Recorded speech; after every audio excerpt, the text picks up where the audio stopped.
Always your number one. SM Radio Station. Love Radio. Chuper! Kasama ang nag-iisang die-hard fan ni Chris Chuper.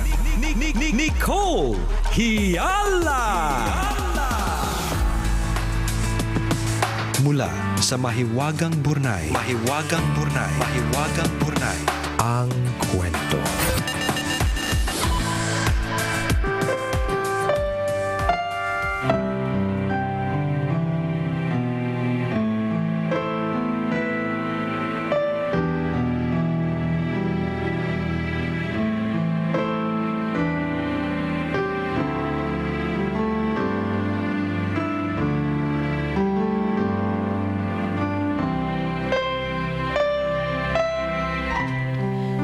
Pwede palang pagsabayin ang pagiging gentleman at babaero?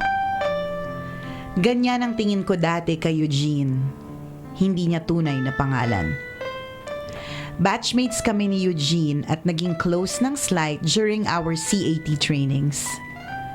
Pareho kaming nasa model platoon at dahil halos magkasing tangkad kami, naging partner kami sa formation ng isang beses. Sa isang physical training, napansin ko agad ang pagiging gentleman ni Eugene sa akin. Ang siste, nagbabalak pala siyang manligaw. Second year college na ako nang pormahan ako ni Eugene.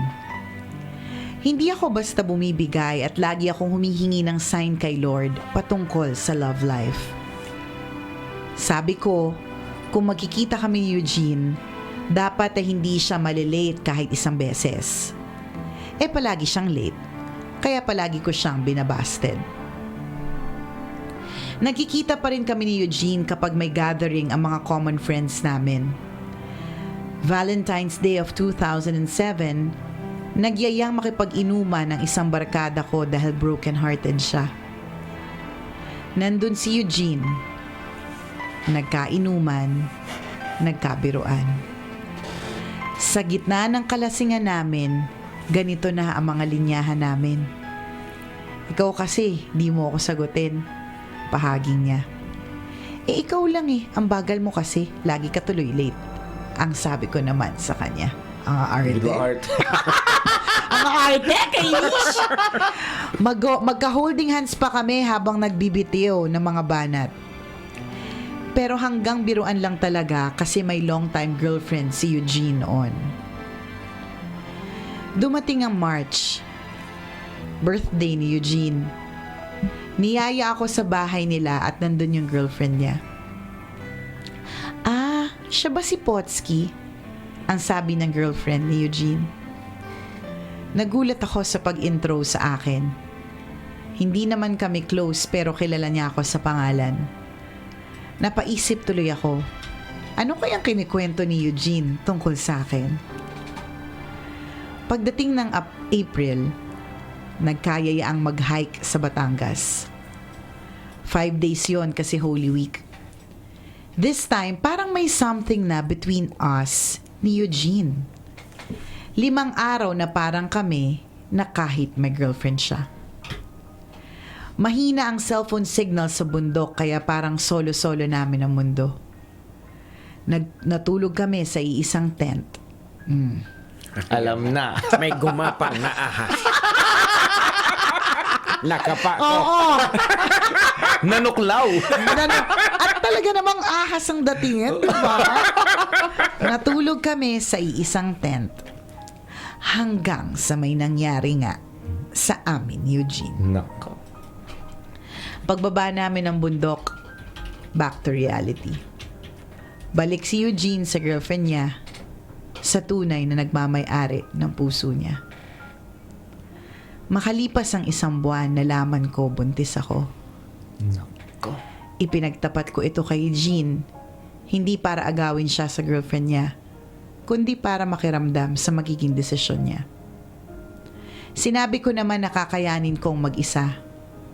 Sinabi ko rin na susuportahan naman ako ng pamilya ko. Laking gulat ko nang sabihin ni Eugene na, tara, mag-secret wedding tayo. Hindi ko inaasahan na sasabihin niya yon dahil sa reputasyon niya sa pagiging babaero. Napangiti niya ang puso ko pero hindi ako pumayag sa gusto niya. May girlfriend siya at ayokong makasira sa relasyon nila. Lumipas ang 1 linggo bago muling nagparamdam si Eugene. Pagbalik niya, sinabi niyang nakipaghiwalay na daw siya sa girlfriend niya at ako ang pinipili niya. Naghalo ang mga emosyon ko. Masaya na malungkot dahil syempre naawa naman ako sa iniwan niya. Humarap kami sa parents ni Eugene. Yung tatay niya gusto kaming ipakasal. Paalis na si Eugene papuntang Malaysia para magtrabaho kaya sabi ko, pagbalik na lang niya kami magpapakasal. Habang nagbubuntis ay dasal ako ng dasal. Hiniling ko sa Diyos na patatagyan kaming dalawa ni Eugene habang magkalayo kami. At hindi naman ako binigo ng Diyos. Pagbalik ni Eugene, natuloy ang pagpapakasal namin. Doon ko napatunayan na itinadhana talaga kami ni Eugene para sa isa't isa. Sa loob ng ilang taong paghihiwalay, prepare kami ni God, emotionally and financially. Ngayon ay naninirahan na kami dito sa US. 9 years na kaming married and still counting. Masasabi ko na hindi man naging maganda ang simula namin, nagawa pa rin naman naming itama ang pagmamahala namin. Sa totoo lang, para kaming aso't pusa kung mag-away, pero hindi naman namin hinahayaang manaig ang pride sa puso namin. Above all, hindi naman matatawaran ang kapangyarihan ng panalangin na siyang lagi naming gabay sa pag-akyat sa mapaghamong relasyon. Ako po si Potsky, isang tambalanista, at ito ang aking kwento. Sarap naman nun. Tate, dolyar. Alam na this, huh? The Candyman! Well, all's well that ends well. Talaga namang life in general, mga kabisyo, we make different choices. Ikaw, Potsky, you made the choice na hindi sagutin si Eugene.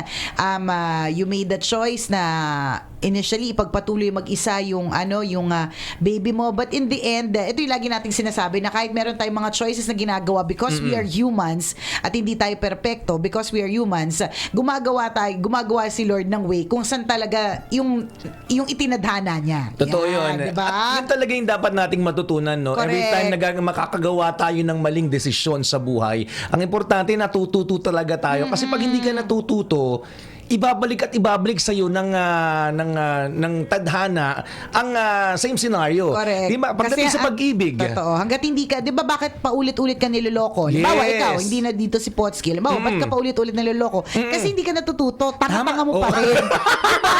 Ito So, totoo ako naniniwala ako doon. Naniniwala at nananalig Yes. ako dyan. Kasi ako ilang beses ako niloko eh. Tapos Correct. na-realize ko, I always fall from the same horse. Tama. Kasi nga hindi ako natututo. Di ba parang sabak Lagi lang ng sabak. nauuto. Oo.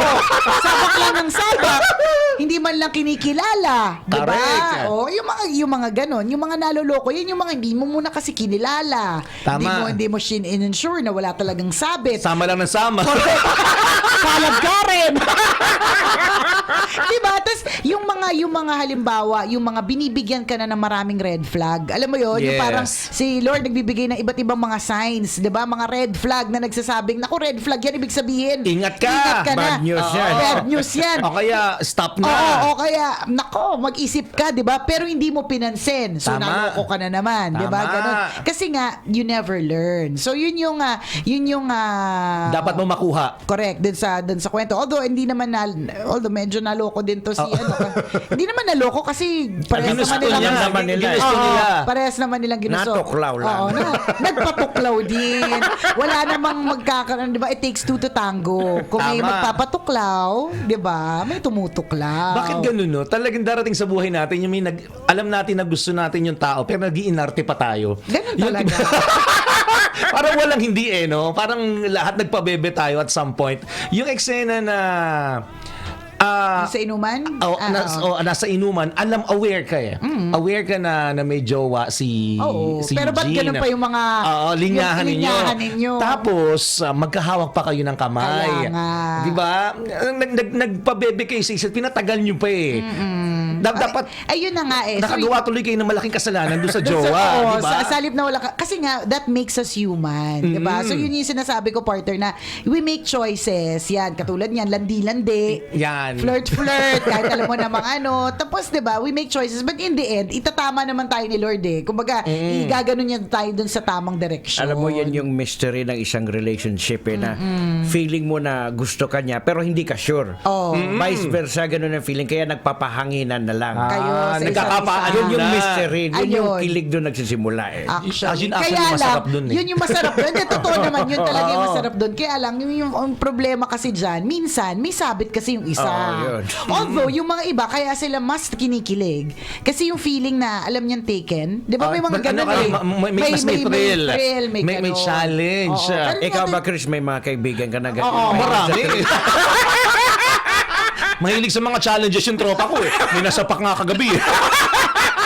fresh na fresh mang suja. Pero may mga tao talaga ganyan, ano, na mas parang na-challenge sila. Pag may karelasyon, yung ano, Correct. kukunin ko to. Oo, yung parang kaya ko ba siyang, alam mo, kaya niya kayang iwan yun para sa akin, di ba? Although hindi naman ginawa ni Potski yun, di ba? Aha. Ay, hindi ginawa din kasi Sumama nagpapalaw eh. Sumama eh.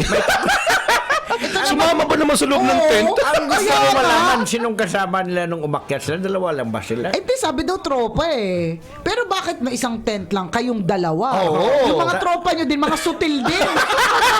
Hinayaan din. Hinayaan din. Mga ganyan na nga At ngayon saka eh. alam mo, Ewan ko bago ba? pa lang nagsimula lahat ng to, alam mo na yung mangyayari. Oo Pag-akit naman. pa lang ng bundok eh. Oo naman, alam Diba? mo, Oo. binaon mo na, pinakamaganda mong... Saka, Hindi, alam alam mo- mo kung saan ka matutulog. Oo, di ba? Alam mo- Naglalaban ng tent si ano? Ang Correct. pangalan niya ulit? Si Potski. Si Potski. Si Eugene. Hindi, tsaka alam mo na yan. Totoo yan yung Di ba, Ram? sinabi mo. Alam niyo yan. Huwag niyo Oo. pinagluloko yung mga tao. Kung hindi nyo man alam, may choice kayo that day. Oo. Di ba? I May mean, expectation ka na. di ba? Hindi, may choice ka na pwede namang hindi kayo, di ba? Pwedeng walang baka yung mangyari. tropa yung sul-sul. Sige, doon kayo mag-set up Oo, ng dalawa. yan. Kami doon kami sa malayo. Sul-sul din yung tropa. May kanya-kanya din kasing may kanya-kanya din kasing interest. Naku, nakakalurke. But anyways, naging kayo naman. And in fairness to Eugene, tinapos niya naman muna yung dun sa girlfriend niya. Tama. Diba? Although, Kumbaga- syempre, yung initial reaction niya, sige, secret wedding na lang tayo. Oh, ako ayoko ng secret. Bakit isi-secret? Yung mga pag may sabi talaga, sinisecret ng mga bagay-bagay eh. Dapat kung talagang mahal mo yung tao, Oo. ipangangalandaan mo sa lahat ng mga kakilala mo, pamilya mo, Oo. mga kamag-anak nyo na Na mahal nagmamahalan mo siya, kayong correct, dalawa. Diba? So in fairness naman, inayos niya muna yung problema bago naging kayo. Eh di ang ganda rin naman ng kwento. Naging marupok ba kayo minsan sa buhay Oo niyo? naman. si Potski sama agad eh. Naging Oo. marupok eh. Yung pagsama niya sa loob ng tent.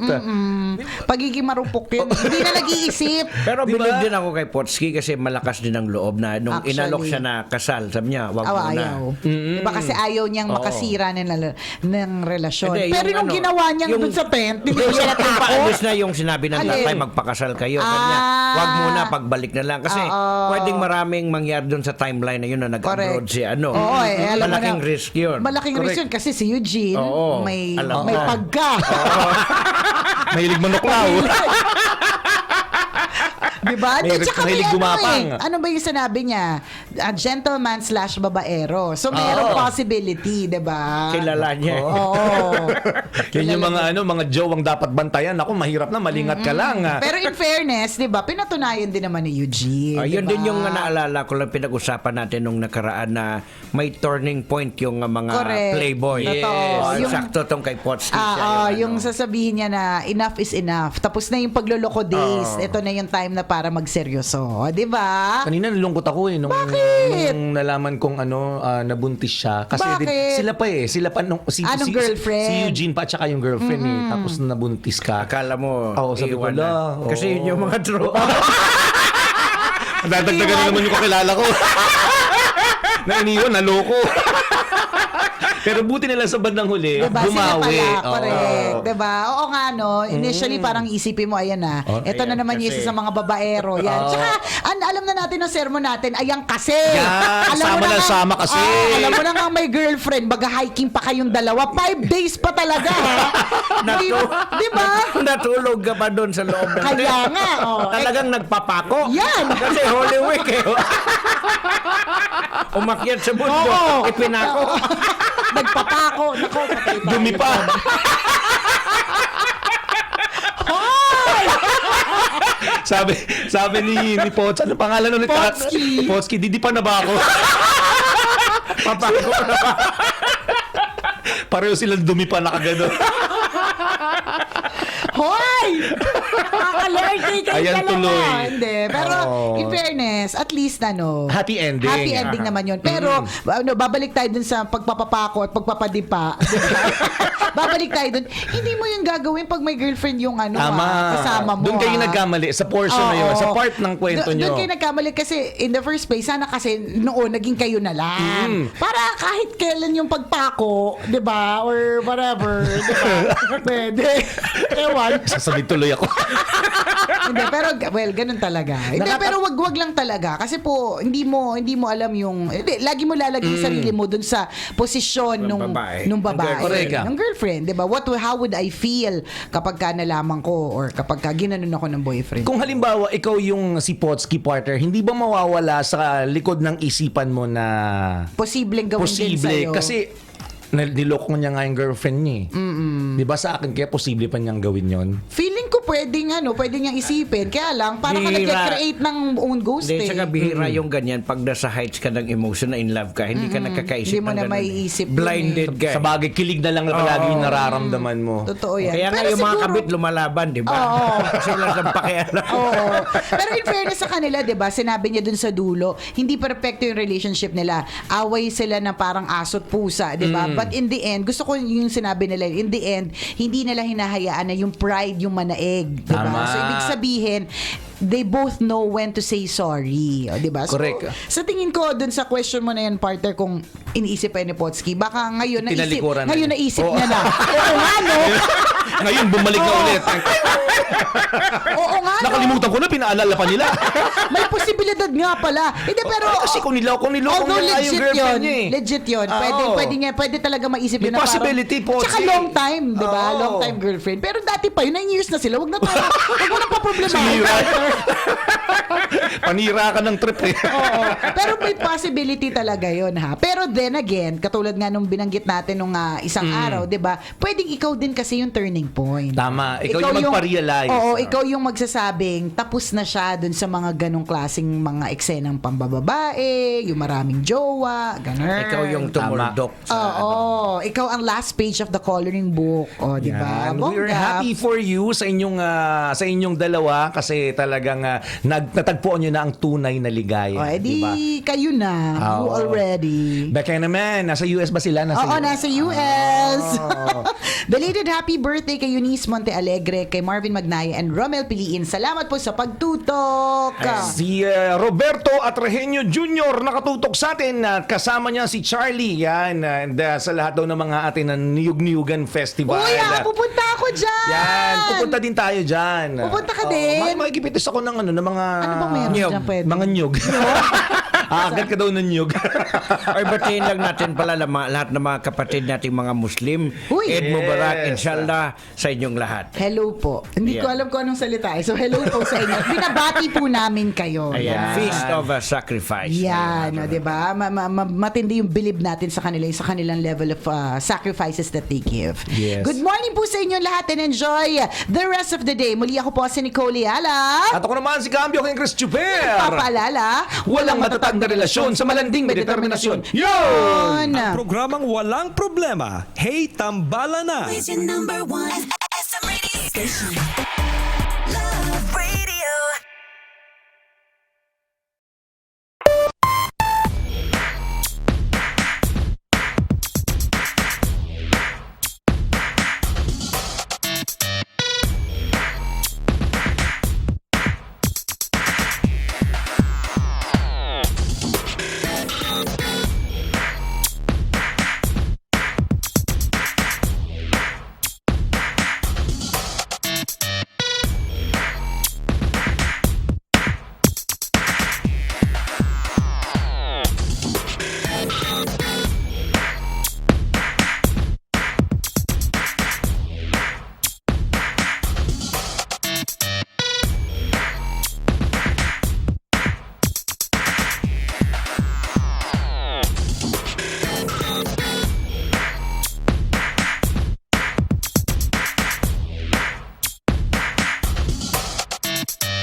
Station number